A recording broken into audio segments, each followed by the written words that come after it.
一個女人行為不檢，俾聯邦調查局調查。陳家珍報導。探員曾經接觸大衛高柏菲，又喺拉斯維加斯搜查佢嘅貨倉同表演嘅酒店，檢走200萬美元現金、電腦硬碟同數碼相機系統。報道話，一個女人報案，話大衛高柏菲喺巴哈馬群島期間對佢性侵犯，警方指案情嚴重。大衛高柏菲嘅律師否認指控，話佢從來都唔會強人所難。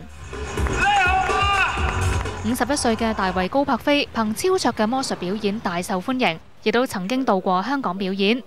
佢現時定期喺拉斯維加斯賭城一間酒店表演，貨倉亦都設喺當地，儲存超過8萬件表演用嘅道具，估計每年賺到5700萬美元。佢12歲開始公開表演，16歲成為紐約大學魔術教授。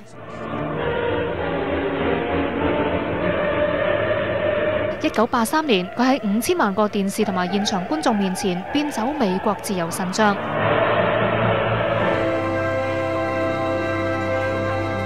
而佢亦都去過中國表演，試過穿越萬里長城。有線電視記者陳家珍報導。意大利羅馬著名旅遊景點